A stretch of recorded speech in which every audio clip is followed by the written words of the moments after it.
Apa kata Nabi? Wahai Israel, Jibril, bagaimana nasib umatku jikalau aku sudah meninggal dunia? Yang ditanya oleh Rasul, umat. Bukan bagaimana nasib istriku, bagaimana nasib anakku, bagaimana nasib cucuku, bagaimana nasib yang hartaku. Tidak, yang ditanya oleh Rasul, bagaimana nasib umatku setelah aku meninggal dunia. Apa kata Jibril? Ya Rasulullah, tidaklah Allah jadikan syurga karena engkau yang akan pertama kali masuk syurga ya Rasul. Apa kata Nabi? Jibril, itu kan aku, yang aku tanya bagaimana umatku. Subhanallah. Akhirnya Bapak Ibu, pulang malaikat Jibril bertanya kepada Allah, ya Allah, ini kekasihmu Muhammad ayyaqula kada wa kada wa kada. Ya Allah, ini kasihmu Muhammad berkata ini. Apa kata Allah? Wahai Jibril, katakan kepada kasihku Muhammad bahwa syurga tidak akan aku isi sama sekali sebelum semua umatnya Muhammad itu sudah masuk ke dalam syurga.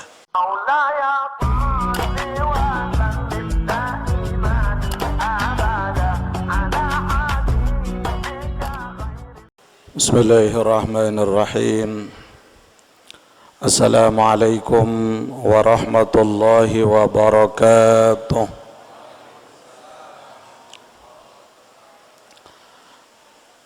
Alhamdulillahi rabbil alamin.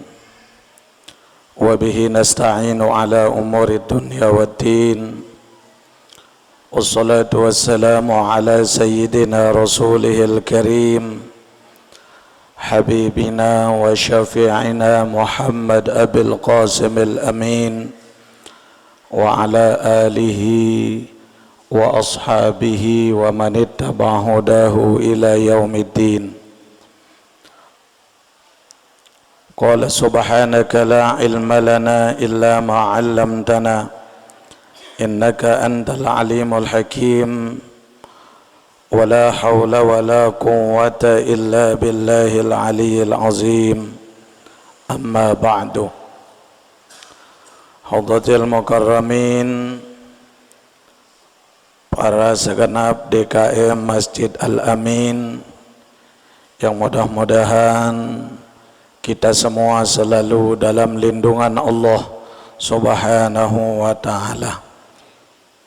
Alhamdulillah wa syukrulillah, pada malam yang mulia ini kembali atas nikmat dari Allah kita hadir di dalam rangka kita melaksanakan kewajiban kita sebagai hamba-hamba Allah, yaitu dengan kita menjalankan aktivitas yang menunjukkan keimanan dan ketakwaan kita kepada Allah Subhanahu wa ta'ala. Salawat dan salam kita sampaikan kepada baginda Nabi besar kita Muhammad sallallahu alaihi wasallam dengan ucapan Allahumma salli ala sayyidina Muhammad wa ala ali sayyidina Muhammad, yang mudah-mudahan kita semua mendapatkan bimbingan dan syafaat beliau nanti pada hari kemudian. Amin amin ya rabbal alamin. Ya Nabi salam ala, ya Rasul salam alaika, ya Habib salam alaika, salawatullah alaika, anta syamsun anta badrun, anta anta nurun fawqa nuri anta iksiru wa ghali anta misbahus suduri Allah ya Nabi salam alaika ya Rasul salam alaika ya Habib salam alaika salawatullah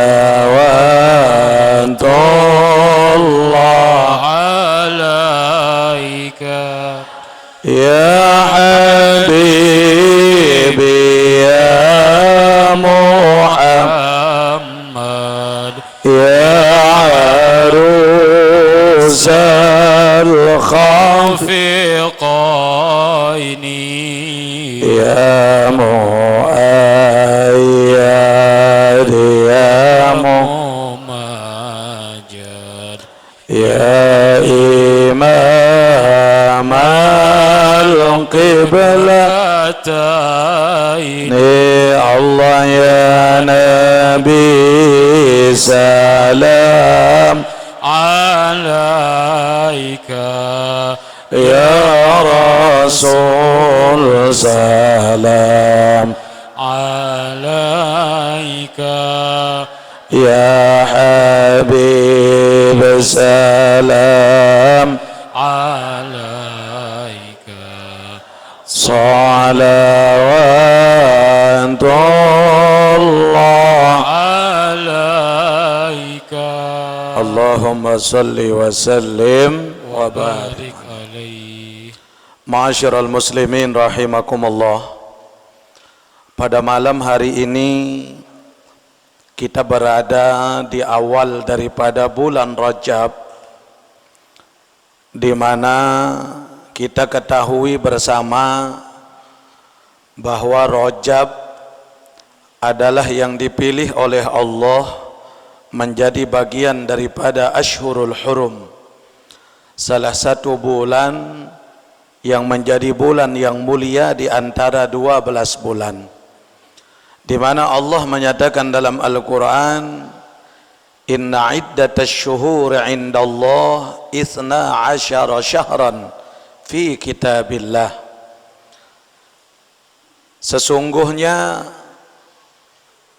bilangan bulan dalam satu tahun yang dijadikan oleh Allah Subhanahu wa ta'ala ada 12 bulan yang Allah telah tentukan di dalam Al-Quran.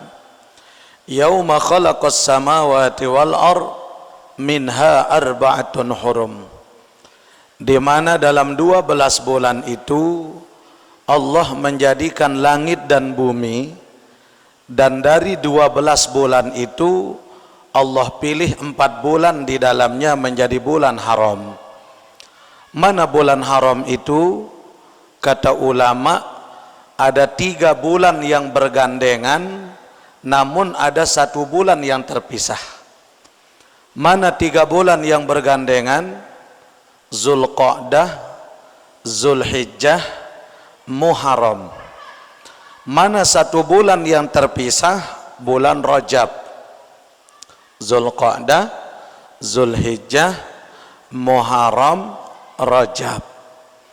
Maka 4 bulan ini dipilih oleh Allah menjadi bagian daripada bulan haram, yaitu bulan yang mendapatkan kemuliaan secara khusus oleh Allah, dan di mana pada bulan haram itu Allah Subhanahu wa ta'ala melarang umat Islam untuk berperang pada 4 bulan itu. Maka kita bersyukur kepada Allah dikala kita Allah masukkan dalam bulan Rajab niki, maka baginda Nabi mengajarkan kita doa yang sering kita amalkan. Allahumma barik lana fi Rajab wa Sya'ban wa ballighna Ramadan. Ya Allah, berikanlah keberkahan kepada kami di dalam bulan Rajab, begitupun di dalam bulan Sya'ban, dan sampaikan umur kami agar kami bisa berjumpa dengan bulan suci Ramadan. Amin ya rabbal alamin. Hadirin ma'asyiral muslimin rahimakumullah. Kita lanjutkan kembali pengajian kita dalam kitab Tanbihul Ghafilin. Bismillahirrahmanirrahim.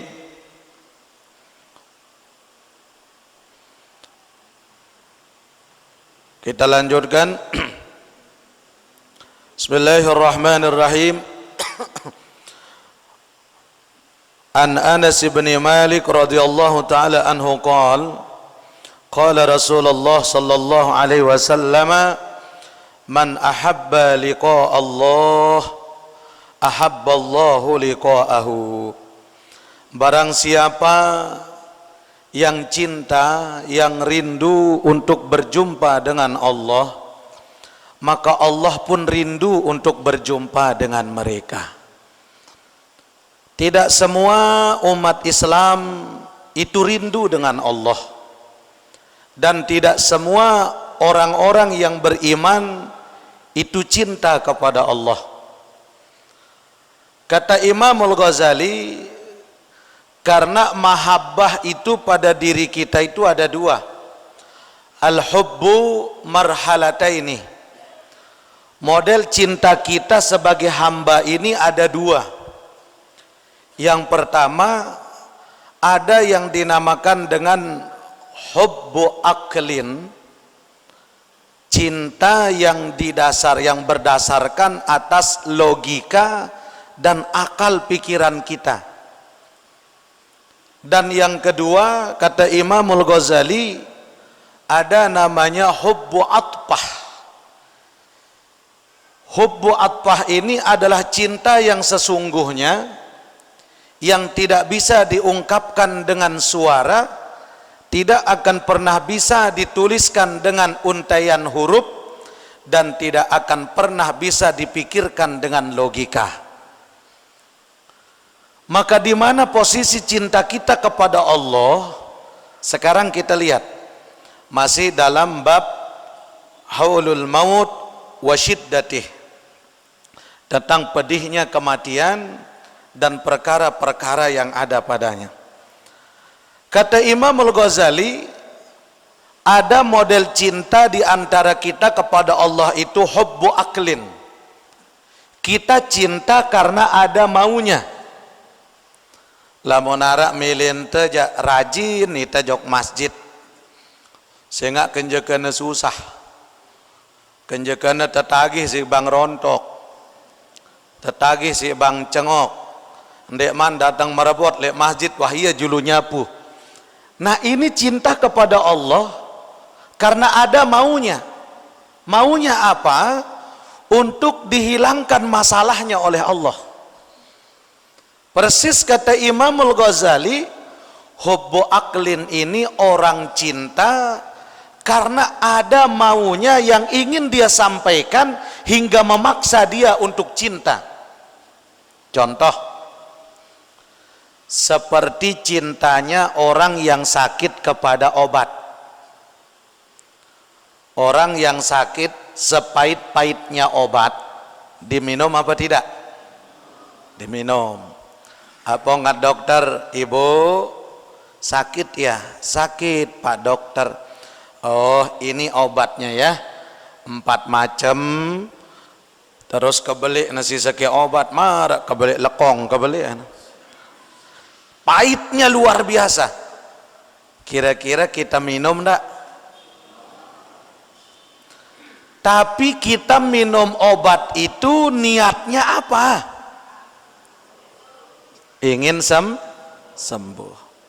Sepahit-pahitnya obat bisa kita minum karena mau sembuh. Tapi kalau pelungguh sudah sembuh masih demeleng nginem obat. Jerak dengan obat, engkah dengan obat, embeto de tolo obat niki. Kesombong tadi. Dikala sakit kita datang mencari obat, kita bayar itu obat dengan bayar yang sangat mahal karena kita pingin sehat. Sehingga apa kata dokter kita lakukan karena niat kita pingin sembuh. Sepahit-pahitnya itu obat tetap kita minum karena pingin sehat. Tapi dikala kita sudah sampai kepada tujuan, dikala kita sudah sehat, maka obat tidak tahu di mana kita simpan. Bahkan dengan gayanya kita mengatakan, lah buang obat nih kanak. Wah sehat. Padahal tidak jadi jaminan sehat kita ini sampai kapan. Inilah kata Imam Al-Ghazali, cintanya seorang hamba kepada Allah yang namanya hubbu aklin. Papahna arak melinte yang pun terapat lek nenek. Arak ende itu mana model. Oh dikala kepala kejedot tembok, ya Allah, ya Allah, ya Allah, nyengken terdonyok. Tapi dikala kita sudah dalam keadaan bahagia, dikala kita sudah dalam keadaan sampai apa yang kita inginkan, banyak kita melupakan Allah, banyak kita lalai sama Allah, bahkan menyebut Allah pun males kita, ngedeketin Allah kita males, padahal di tengah malam kita dibangunin sama Allah. Senikmat-nikmat kita tidur Bapak Ibu, tengah malam pasti kita terbangun. Bangun tidak? Tapi meskipun Allah bangunkan kita di tengah malam, tidak semua orang yang bangun itu memenuhi panggilan Allah di tengah malam. Kadang uras di tengah malam, uras menek, jerak menek, tinduk malik. Padahal apa susahnya kita bangun? Wa minal laili fatahajjat bihi nafilatan lak asa ayyab'athaka rabbuka maqamam mahmuda. Gampang sekedar 2 rakaat kita ngedeketin Allah, tapi susah. Kenapa? Karena kita tidak betul-betul cinta. Kita cinta sama Allah pas dikala ada maunya. Yang kedua, ada namanya hubbu atfah. Mana hubbu atfah ini? Inilah cinta yang tidak berlandaskan logika. Cinta yang bila sautin wala harfin, tidak bisa diungkap dengan ucapan, tidak bisa dituliskan dengan huruf. Seperti apa? Cinta seorang ibu kepada anaknya. Ibu, kita punya anak, anak kita nakal, sayang tidak? Anak tebedeng leteng, sayang ende? Keriting, sayang ende? Oh saya nggak peduli dia hitam, saya nggak peduli dia keriting, saya nggak peduli dia punya akhlak bagaimana, tapi dia anak saya yang wajib saya bela, yang saya lelah mempertaruhkan nyawa kepadanya. Itulah cinta seorang ibu kepada anaknya yang tidak bisa diungkapin dengan kalimat apapun, lebih-lebih cintanya Allah kepada hambanya. Cinta Allah kepada kita Bapak Ibu tidak bisa diungkapin. Coba lamun terpikir-pikir sila, perhatian ruang ibadah teh. Di antara kita punya sholat, lebih banyak mana kita ibadah daripada pegawaian sia-sia? Hah? Ibadah apa amal yang sia-sia? Sia-sia. Yang kedua, dari banyaknya kita hidup, lebih banyak mana zikrullah dengan raosnya kita? Luan tengah raos apa zikir? Yang ketiga, Allah kasih kita nikmat, lebih banyak mana sedekahnya apa nikmat yang kita terima? Dari ketiga pertanyaan ini kira-kira nyocok ndek tetama syurga? Ndek ternyocok. Ita sendiri jawab diri ndek teman nyocok tama syurga. Ya Allah, apa yang kita sombongkan? Jadi cintanya Allah kepada hambanya, meskipun kita ibadahnya kurang, meskipun kita zikirnya kurang, meskipun kita banyak dosa, meskipun kita banyak hina, tapi Allah tetap cinta kepada kita. Allah tetap curahkan kita rahmat, Allah tetap curahkan kita nikmat. Inilah cintanya Allah kepada hambanya. Alhamdulillah. Makanya kata Nabi, man ahabba liqa Allah ahabballahu liqa'ahu. Siapa yang rindu, siapa yang cinta untuk berjumpa dengan Allah, Allah pun rindu untuk perjumpaan dengan mereka. Demen Allah Ta'ala. Akan tetapi kata Nabi, wa man kariha liqa Allah, barang siapa yang enggan, yang malas, yang menolak untuk berjumpa dengan Allah, karihallahu liqa'ahu, Allah lebih-lebih malas akan berjumpa dengan mereka. Makanya Al-Imam Abdurrahman Asy-Syuyuti mengatakan, kalau kita ingin tahu bagaimana kedekatan Allah dengan diri kita, lihatlah bagaimana kedekatan kita dengan Allah. Kalau kita ingin tahu bagaimana makom kita di sisi Allah, maka lihatlah bagaimana makom Allah dalam diri kita. Kalau kita menjadikan Allah yang pertama, maka insya Allah kita menjadi orang yang pertama di sisi Allah. Kalau kita menjadikan panggilan Allah yang utama, maka insya Allah kita menjadi orang yang utama di sisi Allah. Makom kita di sisi Allah tergantung bagaimana makomnya Allah dalam hati kita. Tapi kalau di dalam hati kita lebih banyak dunianya daripada Allahnya, lebih banyak sibuknya daripada Allahnya, lebih banyak ucapannya daripada zikirnya, lebih banyak dosanya daripada istighfarnya, lebih banyak maksiatnya daripada ibadahnya, maka kita di sisi Allah seperti itulah kita di mata Allah. Jadi Bapak Ibu, kita ini kepada Allah tergantung bagaimana kita pada Allah. Kalau kita ingin tahu sekuat apa doa kita dikabul, diijabah sama Allah, maka bagaimana kuatnya hati kita dalam taqarrub kepada Allah, begitulah kuatnya hati doa-doa kita yang dikabul oleh Allah Subhanahu wa ta'ala.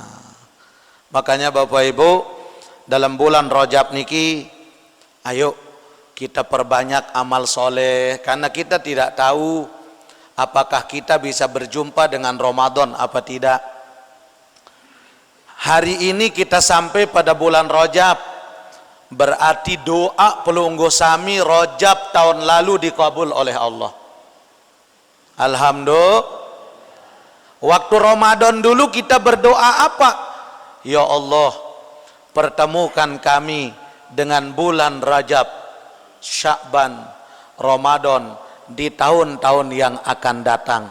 Mungkin pelungguh tiang sudah masuk dalam bulan Rajab, berarti doa kita sudah dikabul oleh Allah. Subhanallah walhamdulillah wa la ilaha illallah wallahu akbar wala haula wala quwwata illa billah il-aliyyil azim. Subhanallah walhamdulillah wa la ilaha illallah Allahu akbar wa la hawla wa la quwwata illa billahil aliyyil azim. Wa qala fa innal kafira hina yara ma a'adda lahu min al-'uqubah yabki li dhalalihi wa yakrahul mamat fayakrahu Allahu liqa'ahu. Sesungguhnya adapun bagi orang-orang yang kafir, hina yara ma a'adda lahu minal 'uqubah, sesungguhnya bagi orang-orang kafir itu, jangankan dia sudah meninggal dunia, dikala mereka menghadapi sakaratul maut, a'adda lahu minal 'uqubah, semua kondisi keadaan yang mereka alami sangatlah menyakitkan yang luar biasa. Makanya Imam Syafi'i mengatakan, lamun temele ngidap aran syakaratul maut, bagaimana rasanya kematian itu, kata beliau, ibarat kita yang dilindas oleh bahan yang sangat berat, mulai dari ujung jari-jari kaki kita sampai ke lutut, sudah hancur kita punya lutut, balik lagi 10 kali ke ujungnya. Makin ibarat tiang pelungguh mati terlindas oleh alat berat. Wahleka alat berat niki dari ujung kita punya kaki sampai ke lutut kita, sudah hancur kita punya lutut, balik lagi 10 kali litolate, ia idap sakratul maut yang paling ringan, kata Imam Syafi'i. Ya Allah, berembe idap nih bongge,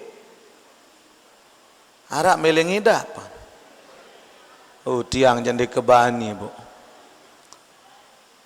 Kemudian diulang lagi oleh Allah sampai hancur kita punya badan, terlindas 10 kali letolate alat berat niki, maka itulah rasa sakitnya sakaratul maut yang paling ringan. Ya Allah, pantas jamaah baginda Nabi sallallahu alaihi wasallam, saking begitu cintanya Rasulullah kepada kita, saking begitu sayangnya Rasulullah kepada umatnya, datang malaikat maut bersama malaikat Jibril, mendampingi malaikat maut datang kepada baginda Nabi sallallahu alaihi wasallam. Apa kata Allah berpesan kepada malaikat Israel, Israel, silakan engkau datang menjemput nyawa kekasihku Muhammad, tapi engkau cabut nyawanya dengan cara yang paling lembut. Itu pun kalau Muhammad itu mau, kata Allah. Tanyakan kepada Muhammad, apabila dia sudah siap, cabut nyawanya. Tapi kalau Muhammad bilang tidak, pulang, jangan kau cabut rohnya Muhammad. Hingga datang malaikat Jibril dan malaikat Israel. Apa kata Israel? Ya Rasulullah, aku datang untuk mencabutnya, menjemput ruhmu ya Rasul. Salam dari Allah, kalau engkau sudah siap, aku akan cabut. Tapi kalau engkau belum siap, aku kembali. Kau pilih mana ya Rasulullah? Andai kan lamun tiang pelungguh terpilih ang si malaikat maut, inak kake mele mate ya pendek mbeda pilih. Tapi kita bukan Rasulullah. Dikala baginda Nabi ditawarkan oleh malaikat maut, bagaimana ya Rasul? Kalau engkau siap, silahkan. Tapi kalau engkau belum siap, aku kembali. Apa kata Nabi? Ahai Israel, Jibril, bagaimana nasib umatku jikalau aku sudah meninggal dunia? Yang ditanya oleh Rasul, umat. Bukan bagaimana nasib istriku, bagaimana nasib anakku, bagaimana nasib cucuku, bagaimana nasib yang hartaku. Tidak, yang ditanya oleh Rasul, bagaimana nasib umatku setelah aku meninggal dunia. Apa kata Jibril, ya Rasulullah, tidaklah Allah jadikan syurga karena engkau yang akan pertama kali masuk syurga, ya Rasul. Apa kata Nabi Jibril? Itu kan aku, yang aku tanya bagaimana umatku. Subhanallah. Akhirnya Bapak Ibu, pulang malaikat Jibril bertanya kepada Allah, ya Allah, ini kekasihmu Muhammad ayyaqula kadza wa kadza wa kadza. Ya Allah, ini kasihmu Muhammad berkata ini. Apa kata Allah? Wahai Jibril, katakan kepada kasihku Muhammad bahwa syurga tidak akan aku isi sama sekali sebelum semua umatnya Muhammad itu sudah masuk ke dalam syurga. Masya Allah. Setelah disampaikan ini kepada baginda Nabi, ya Rasulullah, salam dari Allah, bahwa Allah berfirman seperti ini, bahwa syurga tidak akan diisi oleh Allah satupun sebelum semua umatmu itu masuk ke dalam syurga. Apa kata Nabi? Alhamdulillah. Kalau begitu silahkan, kata Rasul. Dengan sangat pelan malaikat Israel mencabut, mulai dari ujung kaki baginda Nabi sebelah kanan, ditarik oleh malaikat Israel sampai mengkerut keningnya Rasul sallallahu alaihi wasallam, menahan rasa sakit dan keluar keringat dari keningnya Rasul. Dan Rasulullah berkata, Jibril, kenapa engkau palingkan mukamu dari hadapanku yang akan mati? Tidakkah wajah seorang Muhammad ini sangatlah buruk dikala akan meninggalkan dunia ini?